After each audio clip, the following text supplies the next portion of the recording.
घरी बसून दिवस जात नाही हो. आता उद्या आता ती म्हणतो की राहू द्या मसाला. आता उद्या फिरून काय होईल तेवढं ओढून सारं काय भिजून उद्या जास्त ते बघा त्याला आमुषाला एकादशीला आता आमची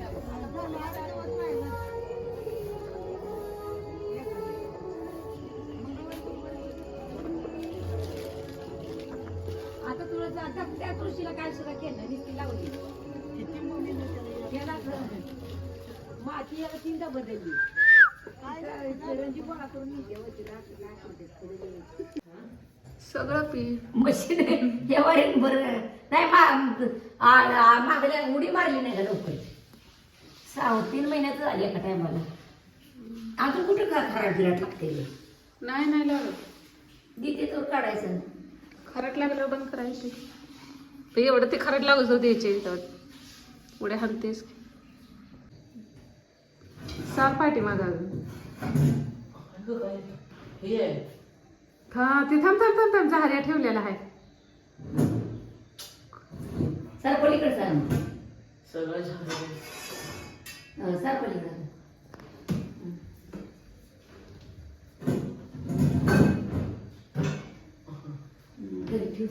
इकडे बाजूला ठेव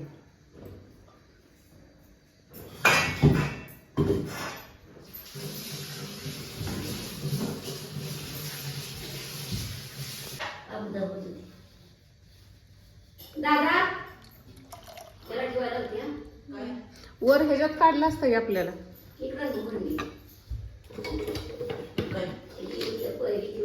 ही दे आजीकडे लगेच संपायचं असल्यावर समजा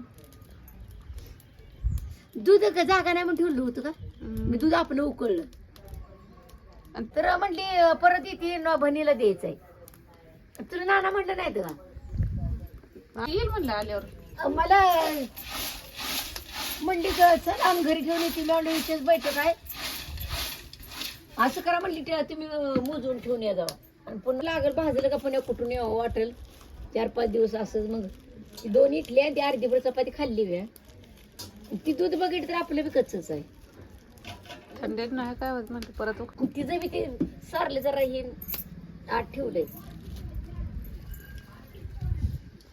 आता पण हिरभर बसून तर काय करायचं उद्या मग लवकर आला की तर पिळून भिजवून येईन ह्या ठिक्यात काय आहे काहीच नाही कायच नाही खाली गहू काढायला घेते ग ते गव्हाचंच आहे गव्हाचंच आहे पण आता उघडलंय म्हणलं त्याला आता ते सूप घ्यायला उघड होतं उघडच ठेवायला पाहिजे जरा रोज कुठं ऊन लागते तिथं ऊनच लागत नाही आणि आपली कनिंग तेवढी आता बाई इकडं आणूया बाबा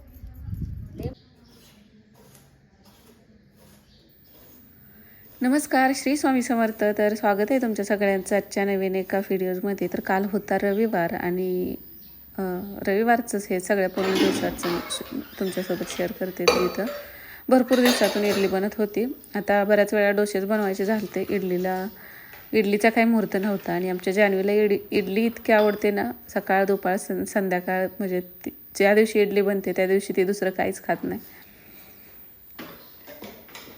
तर इथं सांबर बनवण्यासाठी भोपळा आणि टोमॅटो थोडीशी हळद आणि हिंग हे डाळीमध्ये टाकले मी तुरीची डाळ थोडीशी जास्त घेतली थोडीशी मुगाची आणि थोडीशी मसूरची पण ॲड केली मी यामध्ये डाळी शिजवून घ्या आता यामध्ये तुमच्याकडं शेवग्याची शेंग असेल वांग असेल ते पण टाकतात मी फक्त आज भोपळा आणि भेंडी टाकलेले असं पण सांबर चांगलं होतं आता शेवग्याची शेंग शेतातून आणतात त्यामुळे सासूबाई त्यामुळे म्हणून मी बाजारातून आणल्या नव्हत्या पण त्यांनी पण मग उशीर झाला म्हणून आणल्या नव्हत्या त्यामुळे ती काही शेंग नव्हती नाही शेवग्याची शेंग असते यामध्ये बटाटा यामध्ये घालत नाही तर रविवार सुट्टीचा दिवस एकच असतो की ते थोडंसं निवांत कामं दिवसभर राहतात पण एक दिवस असा असतो की आपल्या मनासारखं थोडंसं होतं नाहीतर रोज लवकर मुलांचा टिफिन मग आवरायचं हे चालूच राहतं त्यामुळं एक दिवस असा असतो की थोडंसं रिलॅक्स वाटतं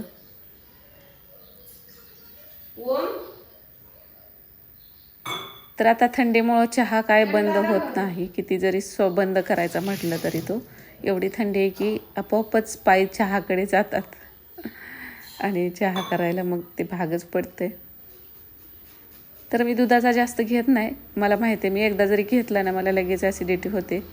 पण आता आज घेते मी. पण माहीत आहे आता हा चहा घेतल्यानंतर आज परत इडली, त्यामुळे तर आज तर नक्कीच होते ॲसिडिटी. कारण काय खाल्ल्यावर ॲसिडिटी होते ते आता मला प्रत्येक पदार्थ माहीत आहे आपल्याला, हा चालतच नाही.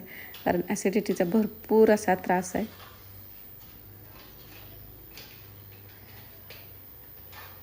तर इथं हे नारळ असंच ठेवलेलं होतं थोडंसं एक दिवस बाहेर, त्यामुळे ते थोडंसं आता यातून पटकन निघते. आता इडली असेल तर सांबर आणि चटणी दोन्ही असेल तर ती इडली खायला चांगली वाटते. त्यामुळं इडली म्हणजे ज्या काही वेळा मी बनवते फक्त नुसती चटणी अशी कधीच बनवत नाही, त्यासोबत सांबर बनवतेच. तर सासूबाई आज लवकर जातात, त्या 7 वाजता बैठकीला जातात. बैठक लवकरच असते त्यामुळे. तर इथं माझा आणि जान्हवीचा चहा घेतलेला आहे. ओम कधी चहा घेत नाही शक्यतो, कॉफी असेल तर तो मागतो. पण जान्हवीला दूध प्यायला कधी आवडत नाही, तिचं असतं मग सारखी नाही पण कधीतरी चहा पाहिजे असं होतं तिचं. तर इथं चटणीसाठी ही साधी सिंपल चटणी बनवते. यामध्ये आंबट वगैरे असं काहीच नाही किंवा फुटाण्याची डाळ, अशी सिंपलवाली. यामध्ये फक्त ओला नारळ, कोथिंबीर भरपूर, हिरवी मिरची, मीठ टाकलेलं आहे आणि वरून मोहरीची फोडणी, एवढंच यामध्ये मी टाकलेलं आहे. आता खोबऱ्याच्या चटण्या बनवण्याच्या पण भरपूर वेगवेगळ्या पद्धती आहेत. पण ही चटणी ना आता एकदा केली का दिवसभर खातात, त्यामुळं त्यामध्ये लिंबू किंवा दही टाकलं तर ते आंबट होऊन जातं. ते लगेचच खाल्लं तर बरं वाटतं, नाही तर ते आंबट होतं. त्यामुळं यामध्ये मी काहीच ॲड केलेलं नाही. आणि कढीपत्ता पण ह्यावेळी ना ज्यावेळी थंडी वाढते ना त्यावेळी त्यावरती ना सगळं असा रोग पडल्यासारखं, म्हणजे पांढरं पांढरं व्हाईट डाग सगळे येतात. त्यामुळे कढीपत्ता काय भाजीला घालण्याच्या सारखा नव्हताच, त्यामुळे तो मी टाकलाच नाही.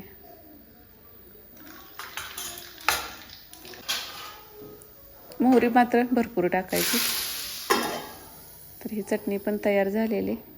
आता इडली ही काय डाळ शिजायला घातलेली, तो पण कुकर झालेला आहे. नंतर सांबरसाठीचा ओला नारळच बारीक करते मी. ती ओला नारळ, अद्रक, लसूण, कोथिंबीर हे एकदम बारीक पाणी टाकून वाटून घेतलेलं आहे. तर हे पीठ फुललं आहे बऱ्यापैकी.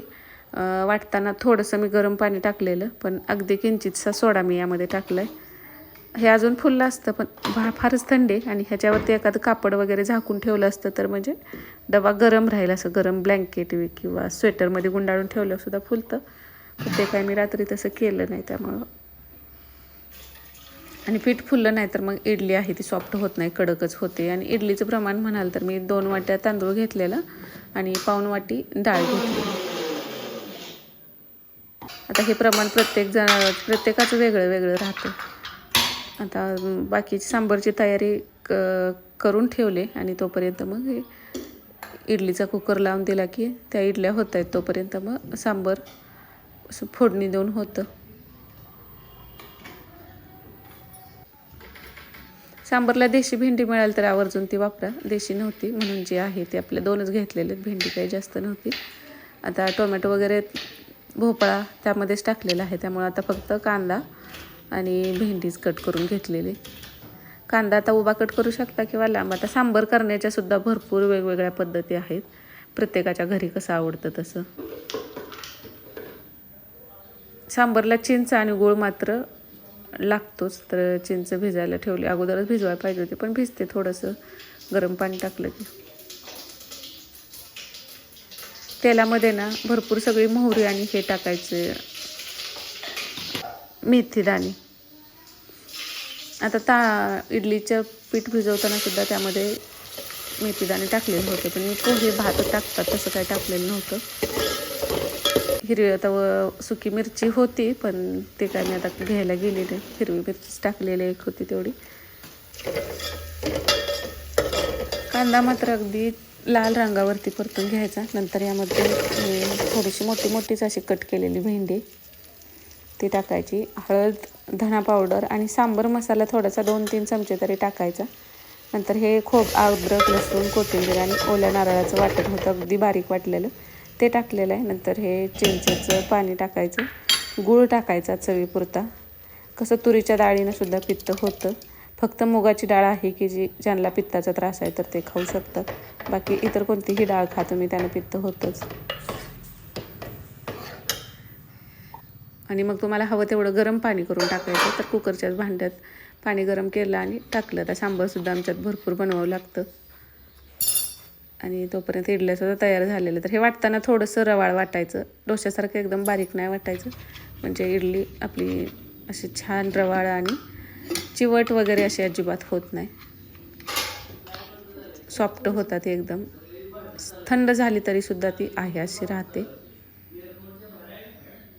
तर ह्या पहिल्या झालेल्या काढून घेतल्या आणि दुसरं इडल्या पण बनवायला लावून दिल्या. आणि इथं सांबरलासुद्धा आता उकळी आलेली, तर ते पण शिजते 1-5 मिनटात. तोपर्यंत जान्हवी आलेली होती. तर तिला ना असं आवडत नाही सेपरेट चटणी आणि हे.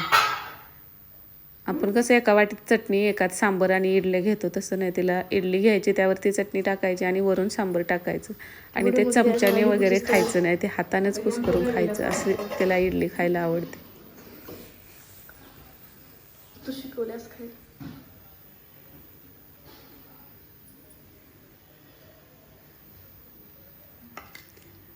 जान्हवीला बऱ्यापैकी ना असं इडली डोसा असे जे पदार्थ आहेत ना ते जास्त आवडतात. तिला चपाती जास्त आवडत नाही, भात जास्त आवडतो.